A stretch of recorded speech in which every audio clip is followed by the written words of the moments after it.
हमारी ये वीडियो बढ़िया लगी हो तो लाइक करियो, शेयर करियो और हाँ कमेंट करके जरूर बताइए कि कैसी लगी। कोई गलती सलती हुई तो माफ करियो। जय हिंद जय भारत। और ये है आपकी प्राइमरी सेकेंडरी।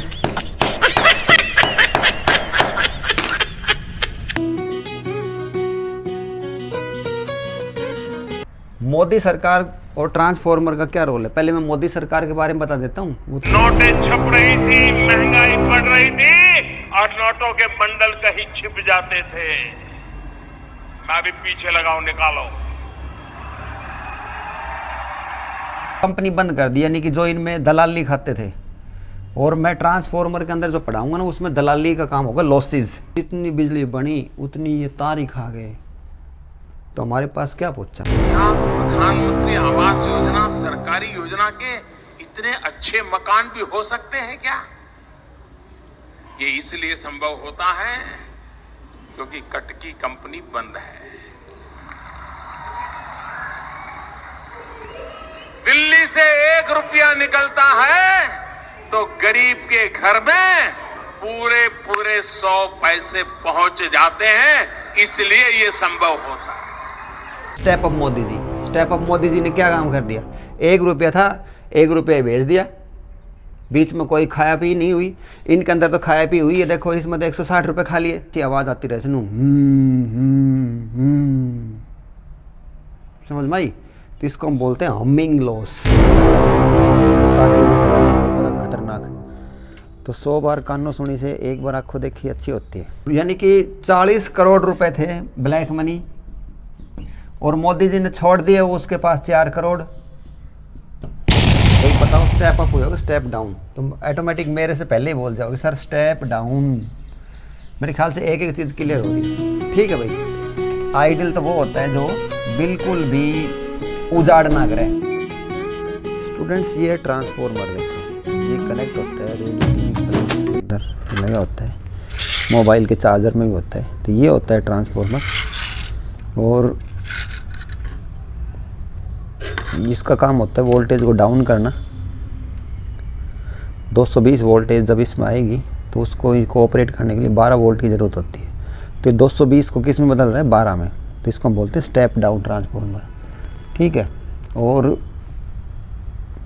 ये हर टीवी के अंदर, हर चार्जर के अंदर, हर जो भी इलेक्ट्रॉनिक आइटम उसके अंदर लगे रहते हैं। कुछ छोटे साइज़ के होते हैं, कुछ बड़े साइज़ के होते हैं, ठीक है। तो अब ये कैसा है आपको डरावना लग रहा होगा, ठीक है, कातिया जैसा लग रहा होगा, बड़ा खतरनाक। तो 100 बार कानों सुनी से 1 बार आंखों देखी अच्छी होती है, ठीक है। तो अब हम मैंने इसका पोस्टमार्टम कर दिया। यहाँ पे देखो, अब यहाँ देखो ये जो इसका पोस्टमार्टम किया है, इसके अंदर अब मैंने इसको तोड़ा तो देखो ऐसा निकला है। ये एक कोर है, ये यहाँ पे जो आपको दिखाई दे रही होती है, जैसे हमारे स्टेपलर की पिन होती है, देखो ऐसे इस टाइप की कोर होती है, सॉफ्ट आयरन की कोर होती है। इनको ऐसे पास कनेक्ट करके एक आयताकार शेप में बना लेते हैं और ये सॉफ्ट आयरन की होती है। सॉफ्ट आयरन क्यों लेते हैं, क्योंकि मैक्सिमम इलेक्ट्रिक फ्लक्स इसमें से पास होती है। तो समझ में आएगा ये सीन, ठीक है। इसका अंदर ये सब ये जो मैंने दिखाया है ये बिल्कुल कंपेयर कर दिया इसके साथ। ये है वो सॉफ्ट आयरन का, देखो इसको फेरोमैग्नेटिक मेटल भी बोलते हैं। इसके अंदर से सारी की सारी मैग्नेटिक लाइंस पास होती है, ठीक है। तो ये था अपना फेरोमैग्नेटिक मेटल। उसके बाद देखो यहाँ पे मैंने कुछ तांबे के तार लपेट रखे हैं। इनमें से एक को प्राइमरी बोलते हैं, ये प्राइमरी है और ये सेकेंडरी है, ठीक है। इसके अंदर इनपुट आएगी 220, इसमें हम लिखेंगे 220 वोल्ट AC। तो देखो मैंने यहाँ पे लिखा है 220 वोल्ट, यानी कि यहाँ पे जो हमारी इनपुट जो आएगी वो 220 वोल्ट आएगी। इसके अंदर क्या होगी, फ्लक्स होगी। फ्लक्स क्या करेगी, चेंज करेगी इसको। इसके साथ जितनी भी फ्लक्स होंगी वे सारी की सारी इसके साथ लिंक हो जाएंगी और 12 वोल्ट हमारी मिल जाएगी हमें, ठीक है। तो इसको हम बोलते हैं स्टेप डाउन ट्रांसफॉर्मर। और एक बात का याद रखना, ट्रांसफॉर्मर जो है वो कभी भी DC पे काम नहीं करता है, ट्रांसफॉर्मर जो है AC पे काम करता है। तो ट्रांसफॉर्मर की इंटरनल स्ट्रक्चर देख लिया आपने, कुछ नहीं है खाली वैसे देखो कितना डरावना लग रहा है, पता नहीं क्या होगा इसके अंदर। तो जो है ना कातिया बड़ा डरावना था, लेकिन जब उसको लिया हाथ गाल के तो उसमें कुछ नहीं निकला। तो ऐसे ही ये देख लो, ये जो कितना खतरनाक लग रहा है और ये इसका सिंपल रूप है। तो मैं बोर्ड के ऊपर आप जब डायग्राम बनाऊंगा तो ऐसी लाइनिंग से दिखाऊंगा आपको, तो आप समझ जाना कि ये तो सर ने बता दिया था कोर है, लेमिनेटेड कोर है, सॉफ्ट आयरन की बनी होती है। और इसके अंदर ये इसका देखो ये है इसके अंदर जो डला हुआ है ये सारा, ये इसकी वो है सुरक्षा, ठीक है, इसको इंसुलेट किया हुआ है। देखो इसके अंदर भी दिखाई दे रहा होगा पीला पीला सा, इसमें पीला पीला सा दिखाई दे रहा है। इसको तोड़ोगे जब यही सामान निकलेगा। तो ठीक आगे समझ में बात है। हमारी क्लास का टॉपिक यही है कि ट्रांसफार्मर के बारे में बताओ, इसका principle, construction, working theory, losses और एक न्यूमेरिकल भी करेंगे। तो ट्रांसफार्मर हरियाणा बोर्ड का बहुत ही फेवरेट पर्सन है, 5 नंबर का। इसको अलग अलग तोड़ के अलग अलग पर्सन भी पूछे जाते हैं कि इसका प्रिंसिपल क्या होगा, इसका ये एसी पे काम करता है या डीसी पे काम करता है। तो इसको तो मैं अभी हाथ ही हाथ बता देता हूँ कि ट्रांसफार्मर जो है वो एसी पे ही काम करता है, ठीक है, डीसी के ऊपर काम नहीं करता है।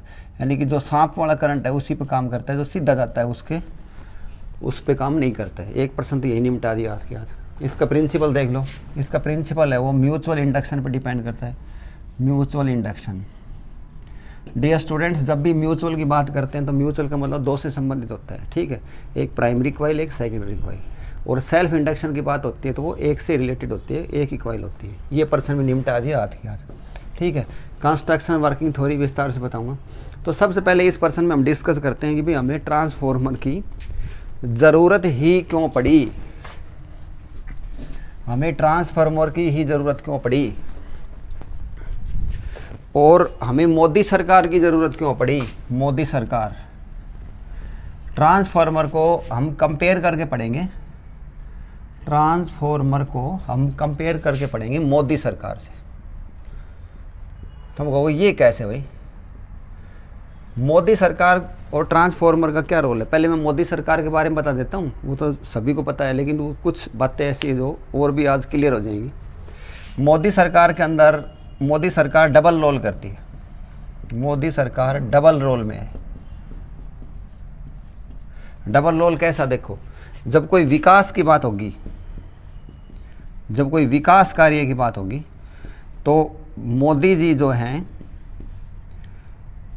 पैसे भेजेंगे, तो 1 रुपये वहाँ से भेजेंगे तो पूरा 100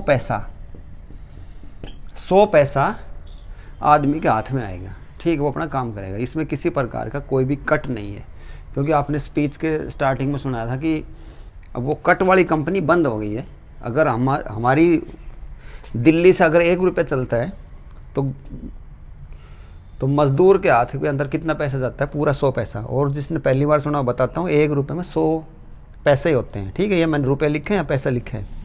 तो 1 रुपये का 100 पैसा हो गया। और इसी बात को मैं ऐसे भी लिख सकता हूँ कि 100 पैसा बराबर 1 रुपया, ठीक है। तो एक बात बताओ, इनपुट कितनी दी 1 रुपये की, आउटपुट कितनी मिली 1 रुपया, ठीक है। तो मोदी सरकार का एक रोल तो है ये, मोदी सरकार ने कोई भी इसके अंदर जितनी भी कट कंपनी थी, कट कंपनी बंद कर दी, यानी कि जो इनमें दलाली खाते थे। और मैं ट्रांसफार्मर के अंदर जो पढ़ाऊंगा ना उसमें दलाली का काम होगा, लॉसेज। तो इसमें जो दलाली सिस्टम था ना वो मोदी जी ने बंद कर दिया और सीधा जन धन के खाते में पैसा आएगा। जन धन अकाउंट भी खुलवाए थे, ठीक है। अब मोदी जी का डबल रोल देखो दूसरा, मोदी जी यही काम उल्टा भी करेंगे, किन के ऊपर, जिनके पास जो हराम की कमाई है, जिसने पैसे जो है वैसे ही गरीबों को खून चूस के इकट्ठे कर रखे हैं, उसको हम बोलते काला धन, ठीक है। काले धन के ऊपर मोदी जी अलग रोल करते हैं। वो कहते हैं कि भाई मैं तुम्हारे इन पैसों को कम करूंगा। अब जैसे फॉर एग्जांपल किसी के पास 200 करोड़ रुपए ब्लैक मनी थी, तो 200 करोड़ रुपए जो ब्लैक मनी थी, मोदी जी ने कहा कि भाई 31 दिसंबर तक जमा करवा लो और अपने 50% ले जाओ, ठीक है, 50% ले जाओ 1 नंबर में, और लेट करोगे तो फिर ले जाओ 75%, उसका हम ख़त्म करेंगे। तो मोदी जी ने क्या काम कर दिया, 200 करोड़ रुपए के लोगों के बना के छोड़ दी 2 करोड़ रुपए, और 180 करोड़ रुपए, जो 180 करोड़ रुपए थे वो कहाँ पे लगाए, देखो विकास में। वो पैसा हमारे पास आ रहा है। तो मोदी जी ने डबल रोल किया कि नहीं, देखो यहाँ पे तो इन्होंने पूरे पैसे भेजे हैं, ठीक है भाई, अच्छे काम के लिए। तो मोदी जी ने यहाँ पे अच्छा काम किया है, इसलिए इसको हम बोलेंगे step up Modi ji, step up Modi ji. और यहाँ पे इन्होंने ज़्यादा पैसों को कम पैसा कर दिया, यहाँ पे हम बोलेंगे step down Modi ji, step down Modi ji. क्योंकि मोदी जी वीडियो की स्टार्टिंग में कह रहे हैं कि भाई मैं एक एक को अब निकालो पैसे कहाँ हैं। अब इस बात को मैं पढ़ाऊंगा ट्रांसफॉर्मर से, जो आपको बिल्कुल एकदम सटीक समझ में आएगा। डियर स्टूडेंट्स, ट्रांसफॉर्मर की ज़रूरत क्यों पड़ी, अब इसमें आपको पता चल गया कि मोदी की ज़रूरत क्यों पड़ी। क्योंकि मोदी जी अच्छा काम कर रहे हैं, बिना मोदी के ये काम होता नहीं, होता लेकिन इतना अच्छा नहीं होता। क्योंकि मोदी जी के जो काम किया है ना वो ईमानदारी है सारी। अब आ जाओ जी ट्रांसफॉर्मर में, ट्रांसफॉर्मर में क्या ईमानदारी है, इसकी ज़रूरत क्यों पड़ी। ये चलते हैं दिल्ली से। और डियर स्टूडेंट्स, अब मैं इसको रोक रहा हूँ, अब मैं ट्रांसफॉर्मर के ऊपर काम करूँगा। ट्रांसफॉर्मर के अंदर देखो इसकी ज़रूरत क्यों पड़ी, वाई ट्रांसफॉर्मर नीडिड, इसकी आवश्यकता क्यों पड़ी है। क्योंकि देखो जहाँ से बिजली पैदा होती है वहाँ से उसको हम बोलते हैं जनरेटिंग सिस्टम,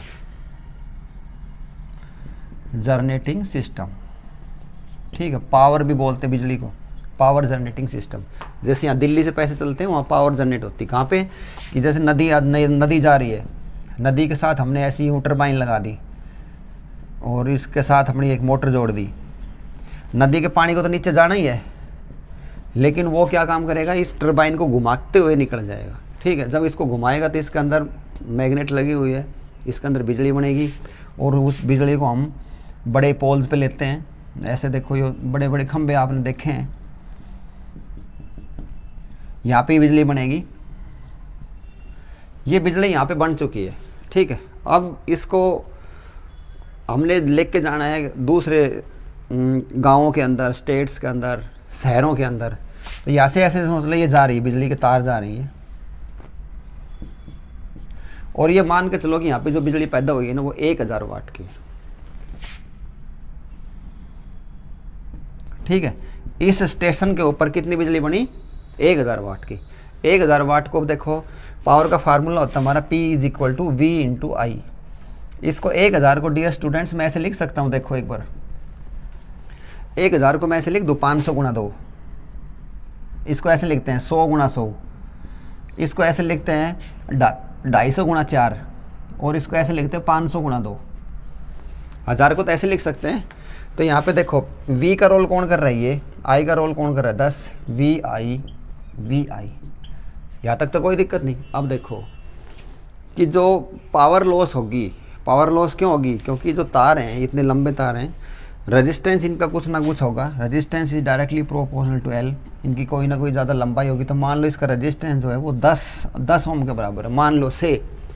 तो पावर लॉस निकालते हैं। पावर लॉस का फार्मूला होता है I² × R। पावर लॉस का फार्मूला क्या होगा, I² × R। तो I का रोल कौन कर रहा है यहाँ पे, 10, यानी कि 100 × 10। तो कितना आ गया ये, 100 × 10 करेंगे तो 1000। और अपनी जो पावर लॉस थी वो कितनी होगी है, 1000 वाट होगी पावर लॉस। तो इसका मतलब क्या हुआ, इसका मतलब ये हुआ कि थोड़ा सा मैंने पीछे किया है इसको, पावर लॉस कितनी होगी, 100 × 10 = 1000 वाट। डियर स्टूडेंट्स, जितनी बिजली बनी उतनी ये तार ही खा गए। तो हमारे पास क्या पहुंचा, हमारे पास पहुंचा 0, ठीक है, इस केस के अंदर। उसके बाद 250 × 4 वाला देखो, वही I² R, यानी कि 4 × 4 16, रेजिस्टेंस है 10, 160 का हो गया लॉस। तो कितनी आई हमारे पास, 1000 - 160, ये आई 840 वाट। देखो अब तो हमारे पास बिजली पहुंची है, ठीक। और देख लास्ट वाले के अंदर करंट का रोल कौन कर रहा है, 2 कस कर कितना होगा, 4 × 10 40, और 1000 पैदा करी थी, 1000 में से 40 कम हुई तो कितनी होगी, 960। अब देखो नहीं डियर स्टूडेंट्स, कौन सी चीज़ बढ़िया है। अब 100 से 250 करी, 100 थी जब तो हमारे पास तो कुछ भी नहीं मिली, यहाँ पे तार में आगे कुछ भी नहीं था, बिजली नहीं आई। जब हमने इसको 100 से जब 250 किया, यहाँ देखते रहो, जब इस 100 से मैंने 250 किया तो तार के अंदर से बिजली कितनी गई 840 वाट। और डियर स्टूडेंट 250 जब हमने 500 कर दिया तो पावर और भी ज़्यादा गई है। तारों के अंदर से जो बिजली है आउटपुट स्टेशन के ऊपर कितनी पहुंची 960 वाट। ठीक है, तो अब इस चीज़ को कौन कंट्रोल करेगा, वोल्टेज को कौन बढ़ा रहा है। देखो 100 का 250 किया, 250 का 500 किया, इस वोल्टेज को कौन बढ़ा रहा है, कौन बढ़ाएगा, उसका नाम है ट्रांसफॉर्मर। उसका नाम क्या है, ट्रांसफॉर्मर। अगर ट्रांसफॉर्मर नहीं होता तो यहाँ पे तो कुछ भी नहीं मिलना था, ज़ीरो मिलनी थी। तो इसलिए जो वोल्टेज को बढ़ाए उसको हम बोलते हैं step up transformer. Step up, जैसे step up Modi ji. Step up Modi ji ने क्या काम कर दिया, 1 रुपया था 1 रुपये भेज दिया, बीच में कोई खाया पी नहीं हुई। इनके अंदर तो खाया पी हुई है, देखो इसमें तो 160 रुपये खा लिए, इसके अंदर सिर्फ 40 रुपये ही खाए। तो वोल्टेज को बढ़ा कौन रहा है, देखो वोल्टेज को बढ़ा रहा है ट्रांसफॉर्मर। इसलिए ट्रांसफॉर्मर नीडिड, इसलिए ट्रांसफॉर्मर की हमें ज़रूरत है। ठीक, जो वोल्टेज को बढ़ा दे वो कौन सा होगा, स्टेप अप ट्रांसफॉर्मर।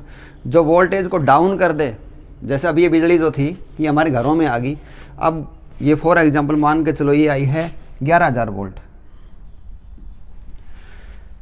और 11,000 वोल्ट से अब हमने डाउन करनी, यानी कि अब काले धन वाली बात पा जाओ, 200 से 2 करोड़ करने हैं। तब एक ट्रांसफॉर्मर ऐसा होता है जो 11,000 वोल्ट को 220 वोल्ट बना देगा, 230 वोल्ट बना देगा। वो हमारे घरों के अंदर जो सप्लाई आएगी उसके अंदर देता है।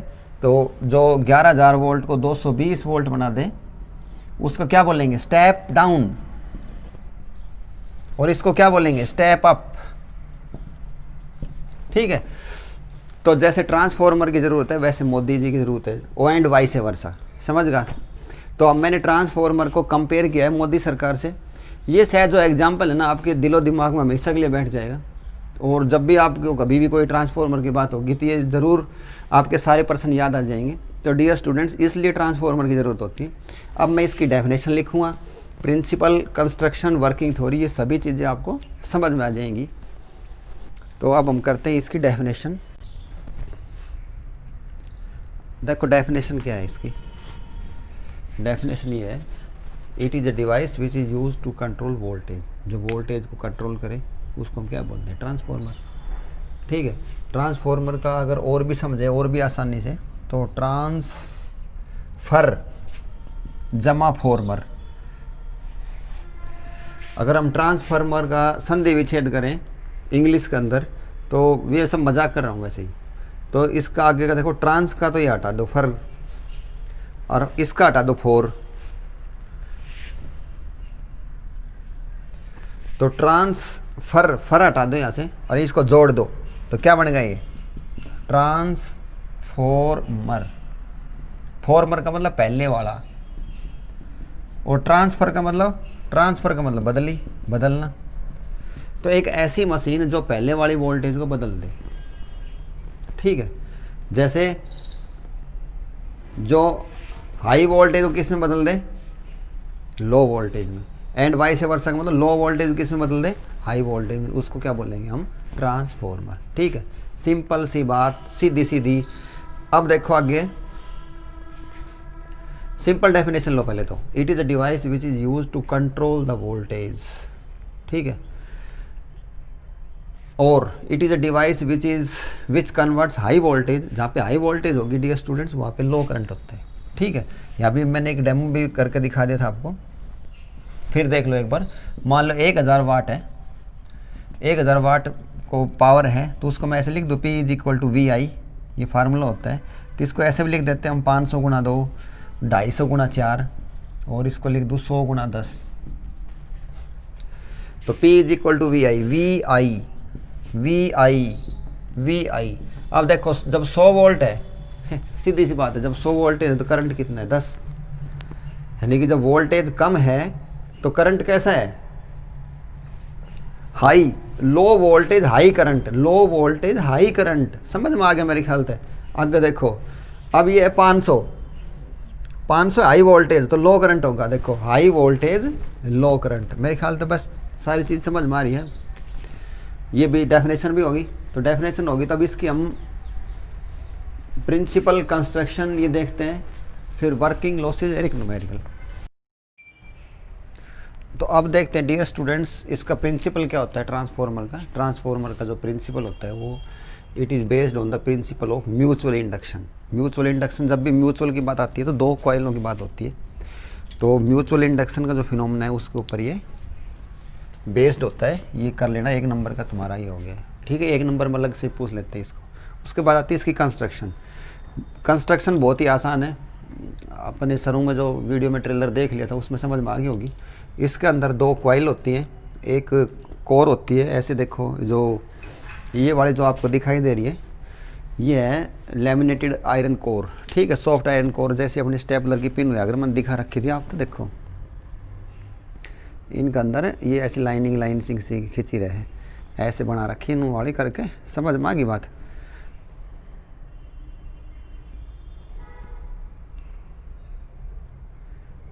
और अच्छी तरह देखो, ये देखो इस टाइप से, और ऐसे जो है ना ये इस टाइप से इनको हमने जोड़ रखा है, ऐसी आयताकार से बना रखी है। ये यहाँ पे जुड़ जाएगी तो एक ऐसी उसी टाइप की बनेगी, ठीक है। और इनके ये तार लपेट रखे हैं। तार कौन कौन से, वे जो इसकी कॉपर की जो बाइंडिंग थी, देखो ये वाली इस तरह की, जैसे ये इसके ऊपर लपेट दी और एक इसके ऊपर लपेट दी, ठीक है। ये तार साफ में दिखाई दे रहा होंगे। अब समझ में आ जाएगा। अब देखो सामने भी, देखो जो डायग्राम जो दिखा रखे ना उसमें, उसके अंदर ये सेकेंडरी है, ये वाली सेकेंडरी, और ये वाली क्या है प्राइमरी। प्राइमरी में क्या दी जाती है, इनपुट यानी कि 220 वोल्ट। यहाँ पे क्या मिलेगी, आउटपुट यानी कि 12 वोल्ट। बस और तो इसमें कुछ है ही नहीं। वही स्टेपलर की पिन और ये कॉइल सी मोड़ के मैंने दिखा रखी है, वो सामने दिख रही होंगी।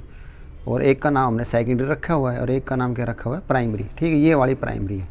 इनकी संख्या कम ज़्यादा होती रहती है, वो सारी बात बताएंगे आगे इसके अंदर। तो कंस्ट्रक्शन के अंदर देख लो, कंस्ट्रक्शन के अंदर क्या क्या चीज़ लिखा है मैंने, ये अपने नोट्स बनाना अच्छी तरह। It consist of 2 coils P and S। इसके अंदर 2 कॉइल होती है P और S, प्राइमरी सेकेंडरी। समझ गए ना, तांबा का तार लपेट रखा है। पहली वाली को प्राइमरी बोलेंगे, दूसरी वाली को सेकेंडरी बोलेंगे। P एंड S इनका पूरा नाम लिख देना। The input of AC is applied across the primary. इसके अंदर से हम यहाँ पे इसके अंदर इनपुट देते हैं, और ऐसे समझ लो ये सांप का निशान है, AC का निशान है, तो ये होगी EP। EP का मतलब कितनी होगी बताओ, 220 वोल्ट। और उधर जाके जो मिलेगी वो है ES। ES कितनी होगी, 12 वोल्ट। अपनी इच्छा है कितनी भी कर लें, वो टर्न पे डिपेंड करेगा। समझ में आ गई। Output is obtained across the secondary coil. उसके बाद to minimise the eddy current soft iron core is laminated. आपने देखा था इसकी स्टार्टिंग में कि इसके ऊपर जो है ना कि वो हमने लेमिनेशन कर रखा है ग्रीन कलर का। तो ये थी इसकी कंस्ट्रक्शन। ये देखो इस टाइप का ये लेमिनेशन है, इसके ऊपर यूँ हमने लेमिनेशन कर रखा है, ये इस टाइप से लेमिनेशन है ये। तो ये अपना कंस्ट्रक्शन होगी, प्रिंसिपल होगी। अब देखेंगे इसकी वर्किंग थ्योरी। तो वर्किंग देखो डियर स्टूडेंट्स, इसकी वर्किंग के अंदर आप देख रहे हो मैंने लिखा है बोर्ड के ऊपर कि जब प्राइमरी के अंदर जब करंट जाएगा, देखो यहाँ पे ये भी देखते रहो, ये प्राइमरी है, ये सेकेंडरी है, ठीक है। जब प्राइमरी के अंदर जब करंट आएगा, ऊपर भी देखते रहो करंट इन प्राइमरी आएगा, तो क्या होगा इसके अंदर, जब भी करंट आता है तो इसके अंदर क्या चीज़ पैदा होगी, इसके अंदर क्या चीज़ पैदा होगी, मैग्नेटिक फील्ड। देखो वो लिख दे 2 नंबर पे। तो जब मैग्नेटिक फील्ड आएगा तो क्या चीज़ चेंज होगी इसके अंदर, मैग्नेटिक फ्लक्स।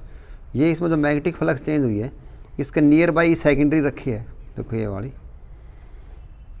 उसको तो भूल जाऊँ। अब ये देखो, तो मैग्नेटिक फ्लक्स जो चेंज हुई है, तो वो all field lines will link secondary coil के साथ वो लिंक हो जाएंगी, जो चौथा पॉइंट है वहाँ पे देखो। और डियर स्टूडेंट्स, जब सारी की सारी फील्ड लाइंस इसमें कनेक्ट हो जाएंगी तो इसके अंदर भी फ्लक्स होगी, इसके अंदर भी इंड्यूस्ड EMF पैदा होगा, वो दिखाई दे रहा होगा। फेराडे ने क्या कहा था इंड्यूस्ड EMF का फार्मूला, E = -N/d∅/dt। ये N क्या है, देखो N का मतलब है number of turns in the primary. ये देखो कितनी टर्न बनी हुई है, जैसे हम रील का वो लाते हैं ना, रील का चरखा, तो रील का चरखा में देखो कितनी रील रहे, तो कितनी उनकी टर्न्स बनी हुई हैं। तो ऐसे अब देखो सारे कैरेक्टर समझ में आ गए, E/N/d∅/dt। अब इसको हम करते हैं, इसकी थोड़ी फार्मूला निकालेंगे इसमें। तो ये जो फार्मूला लिखा है हमने, ये वाला जो फैराडे ला था E is equal to this. तो डियर स्टूडेंट्स, इस फार्मूले को हम प्राइमरी सेकेंडरी दोनों के ऊपर अप्लाई कर रहे हैं। तो यहाँ पे हमने लिखा है प्राइमरी कॉइल के अंदर जहाँ भी ये पर्सन है वहाँ पे हम P लिख देंगे। E के साथ हो जाएगी EP, number of turns in the primary d∅dt।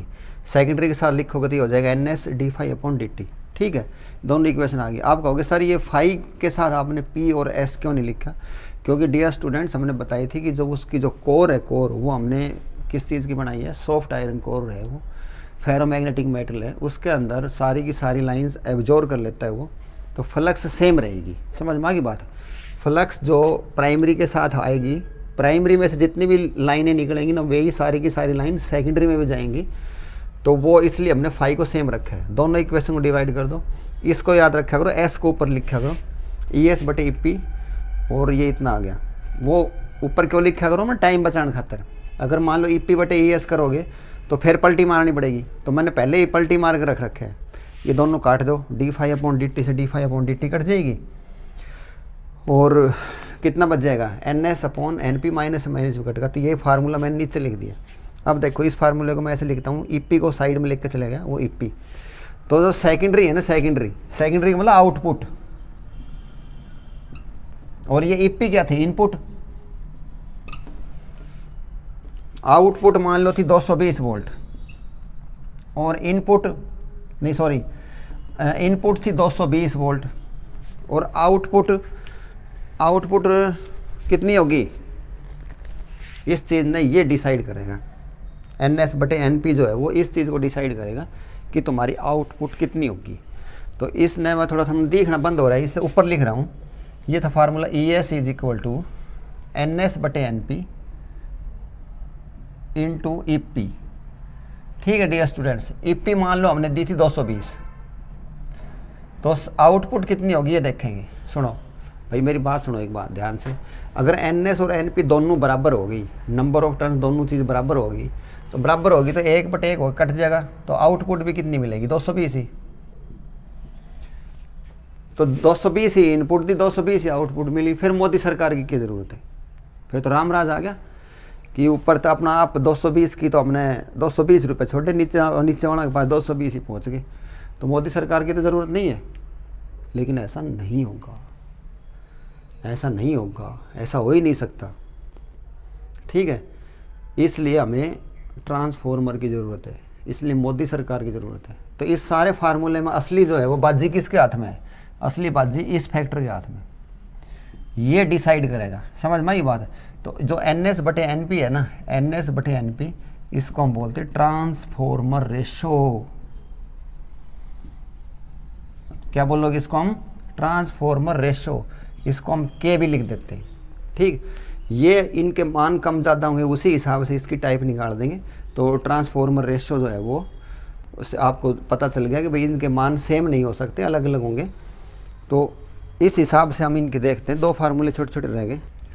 तो जो ट्रांसफॉर्मर रेशो जो बाजी मार गया ना, देखो, तो या तो ये बड़ी होंगी या छोटी होंगी, तो हम दोनों हिसाब से करते हैं। आप देखो ध्यान, घबराओ मत, बहुत ही आसान प्रश्न है, बहुत ही आसान है। अगर NS बड़ी होगी NP से, NS बड़ी होगी NP से, तो फार्मूला किस में बदलेगा? देखना भाई, ES is equal to, NS बड़ी होगी तो मैं उसको 4 कह दूँ, NP छोटी होगी तो इसको मैं 2 कह देता हूँ, ये होगी EP। EP का मतलब प्राइमरी वाली, ये है इतनी।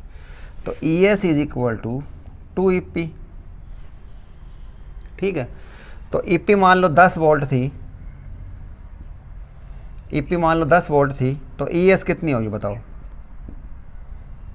20 वोल्ट। तो देखो, जब 10 से 20 वोल्ट हुई है, तो डियर स्टूडेंट्स कौन सा ट्रांसफॉर्मर बताओ? Step up transformer. वोल्टेज बढ़ा दी, जैसे स्टार्टिंग में आपने देखा था 500, पहले 100 थी, फिर 250 करी, फिर 500 करी। इसी तरह अब 10 से 20 होगी तो क्या हो गया बताओ? Step up transformer. अब ये देख लो, दूसरा वाला एक और पढ़ लो, ES is equal to, NS छोटी है, छोटी का मतलब 1 लिख दो भाई, और ये मैं लिख दी 1, और NP बड़ी है, NP बड़ी का मतलब आ गया मान लो 4 कह दो EP। तो ये देखो, ये आ गई अपनी EP is equal to 4 ES। तो इसको मैं ऐसे लिखूं कि 4 गुणा 10 बराबर 40। तो ये आप बताओ भाई, स्टेप अप हुआ कि डाउन हुआ? पी का मतलब प्राइमरी, हमने इनपुट दी थी कितनी 40 और आउटपुट क्या मिली 4, यानी कि 40 करोड़ रुपए थे ब्लैक मनी और मोदी जी ने छोड़ दिया उसके पास 4 करोड़। तो ये बताओ स्टेप अप होगा स्टेप डाउन? तुम ऑटोमेटिक मेरे से पहले ही बोल जाओगे सर स्टेप डाउन। मेरे ख्याल से एक एक चीज़ क्लियर हो रही है, ठीक है भाई। तो स्टेप अप के अंदर हमें क्या चाहिए? स्टेप अप के अंदर हमें ज़्यादा वोल्टेज मिलती है। तो इसके देखो इसके डायग्राम भी बनाओ। ज़्यादा चाहिए तो मतलब ये तो होगी अपनी प्राइमरी, और सेकेंडरी के छल्ले ज़्यादा दिखाओ स्टूडेंट्स, ऐसे में देखो इसमें हमने ज़्यादा चाहिए तो ज़्यादा बड़ी झोली फैलाओ, ठीक है। ज़्यादा बड़ी झोली को मतलब से कि इसका छल्ला बड़ा करो, NS बड़ा करो। इसके अंदर क्या है? इसमें उल्टा काम करेगा। इसके अंदर हमने कम चाहिए तो छोटी झोली, जितनी हमारी झोली होगी उतना ही हमें भगवान देगा। तो ये होगी NP मान लीजिए ऐसे। तो NS कैसे दिखा होगा? NS के अंदर तो छोटी झोली है, ऐसे दिखाओ NS NP, और बीच में ये निशान लगा दिया करो, ये इलेक्ट्रोमैग्नेटिक इंडक्शन का निशान है, ठीक है। बीच में 2 निशान ऐसे ये डिज़ाइन से बना दिया करो, ये म्यूचुअल इंडक्शन का निशान है, ठीक है। 2 होगी ना कंपेयर, म्यूचुअल का मतलब प्राइमरी सेकेंडरी, तो 2 की बात कर रहे हैं हम। तो ये हो गया जी हमारा इसका फार्मूला। उसके बाद एक बच गई इसके अंदर आइडियल ट्रांसफॉर्मर क्या होगा? तो आइडियल तो देखो मैंने बताई थी, आइडियल तो वो होता है जो बिल्कुल भी उजाड़ ना करे, यानी कि आउटपुट वोल्टेज किसके बराबर हो? इनपुट वोल्टेज के।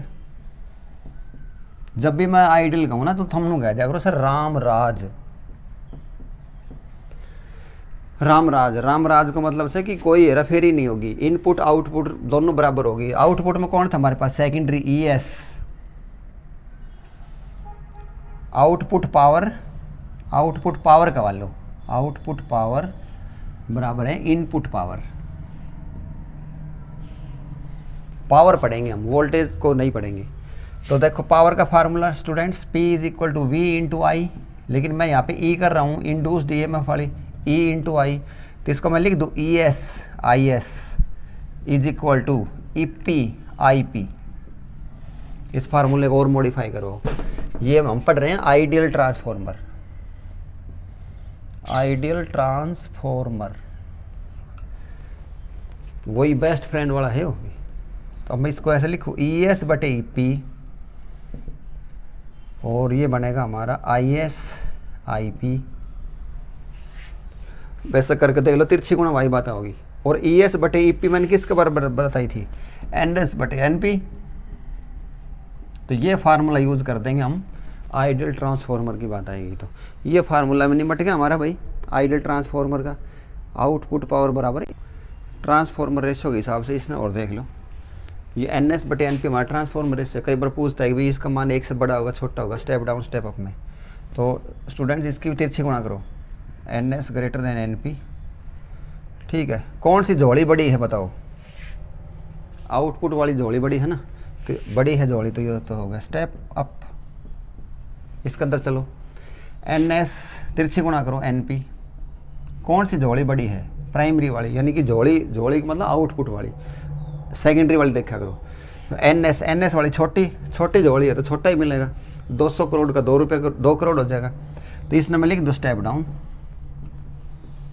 अब इस पर्सन को मैं अलग स्टाइल में क्यों पढ़ाया है? क्योंकि इसके अंदर पूछेंगे K का मान क्या होगा। तो NS/NP को ट्रांसफॉर्मर रेशियो बोलते K।